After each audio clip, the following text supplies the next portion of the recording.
Former ANC Western Cape chairperson Marius Fransman bemoans what he calls ANC double standards. This was after he was hounded over a harassment accusation, while the ANC seems mum over the Radebe sexting scandal. Fransman reportedly sent a letter to the ANC NEC accusation the ANC top six of violating disciplinary processes. The muted reaction in Radebe's case is in stark contrast to the outcry over the suspended Western Cape chairperson. Well, Fransman complains that the ANC hounded him without witness after a harassment allegation. He says he was slaughtered in haste without proper procedures being followed. Fransman bemoans party dual standards by treating the Radebe sexting scandal differently.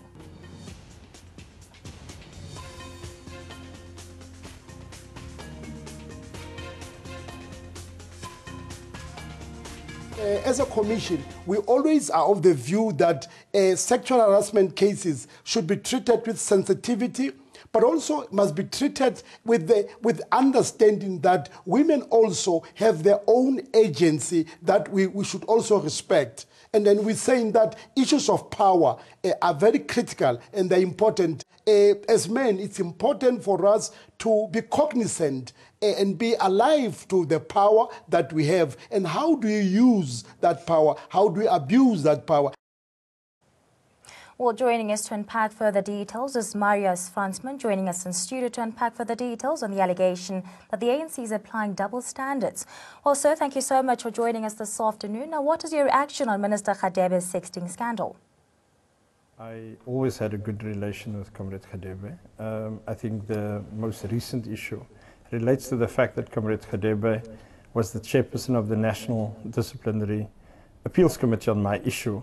And that's really my issue. I'm actually quite disappointed that whilst Comrade Radebe had to go through NDC on the 1st of December, we actually put an application on an appeal in to say that, look, this is all really nonsense that the NDC did on my issue, because for one, I've put in a 17-page document that said that it was wrong the way the NDC has used factional interest through Derek Hanekom's influence and others to try and take me down, essentially because of a factional intent on regime change in the Western Cape. That is on record over the last 12 months already. What bothers me is that that Comrade Radebe was the chairperson overseeing the process of the appeals and didn't give a fulfilling response on the appeals whilst that texting was taking place. So clearly, he's implicated himself, and therefore the appeals decision must be nullified by the National Executive Committee. Otherwise, I will take it on review. And now, Mr. Hanekom, do you feel that the ANC has been unfair as far as you're concerned? Do you think that the Integrity Commission should rather have taken action immediately? Look, let me say that, let's rather say that the reality is that, for the record, one, as the incident, so-called allegations on me took place, anyone has the right to make a complaint. It never meant it's true. And what has happened is that the NPA and the police in the Northwest has nullified the allegation against me in May last year.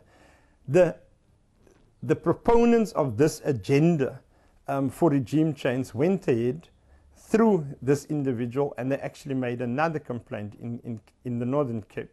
So we understand what is behind that. The issue really is, how does the organization treat everyone equally? Now let's look at it. One, I took a decision to step aside at that moment because of the embarrassing realities in the public domain. Now, can you confirm to us that you wrote a letter to the ANC top six expressing disappointment in the way they handled Minister Radebe's sexting scandal as compared with your case? I did not write a letter in the context of comparing issues. What I did write a letter about, and it's interesting, I wonder who leaked it at it, because I've written it to the top six. I did caution the ANC leadership a while ago that the way in Lutulia House things are leaking for particular interest is a very, very bad precedent. And I think we've allowed the enemy to come into the organization, and the enemy is eating the organization from within up and busy destroying it. And what we need is respect for the offices of leadership. I am the chairperson of the African National Congress. There was an assault on me.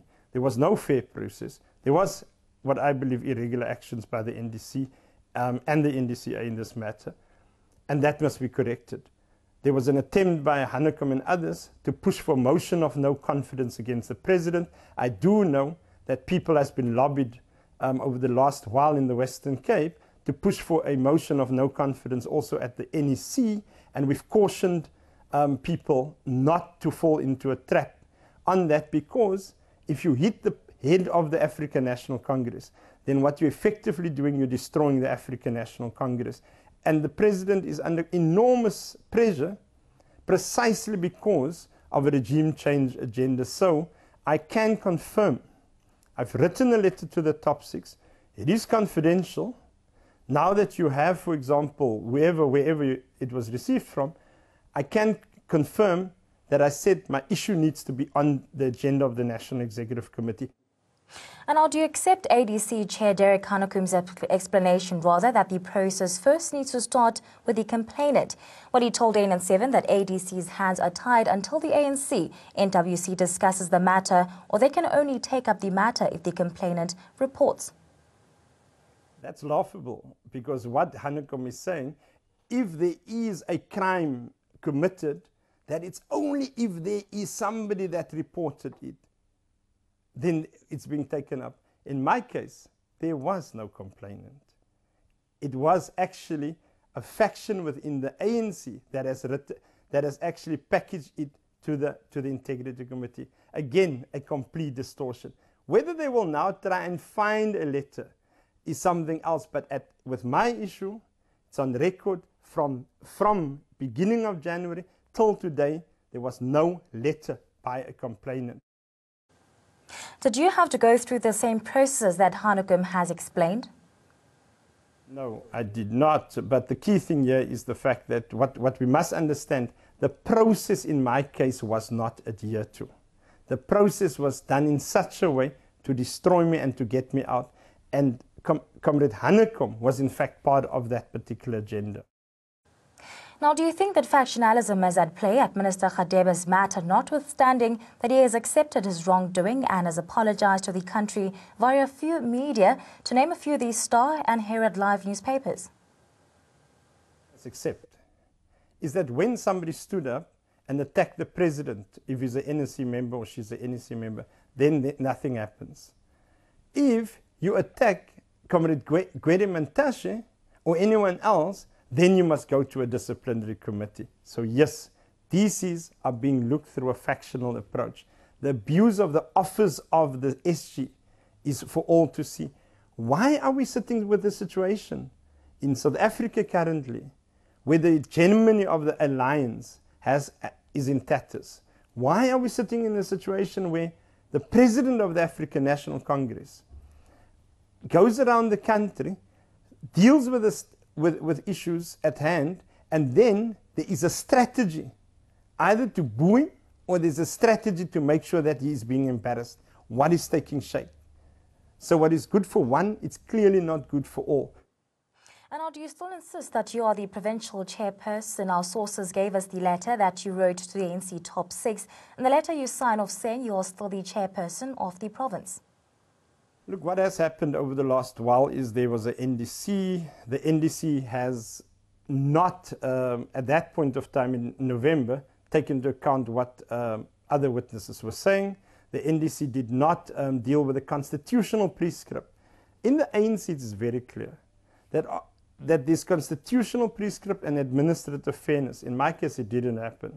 I took it to the NDCA. The NDCA has returned the issue back to the same institution, the NDC that I said is fraught with a factional intent on my issue. And I said I will now rather petition the NEC. So I hope that the National Executive Committee will look at not the merits of the issues, but that will actually look at the constitutional prescript, the administrative questions in it, and take a decision on that either way. But what I will do is I will reserve my rights to deal with the fact that there are two integrity committee reports with different versions signed by the same individuals. And now, what are your options in dealing with your own situation? Have you exhausted all the options before you? What is going to happen next? As I said, that I will be taking this matter to the National Executive Committee, and I'm going to ask for the same equal treatment, and I will put forward the constitutional prescripts around that, and I'm asking the NEC to in fact, review this whole issue, which was a wrong issue, and if the NEC doesn't, that at least what must happen, all other members that were found guilty in a court of law should be dealt with. All other members that has been embarrassing the ANC publicly through their own actions or perceived actions, they should also, for example, be able to be released from responsibilities. And then how many members of the NEC would remain? How many members of the ANC leadership would remain? And that's the strategic question. And now lastly, as you wrap up, how is your relationship with the Secretary General, Gwede Mantashe, now? No, I think we've got a cordial relation, and these things are not personal.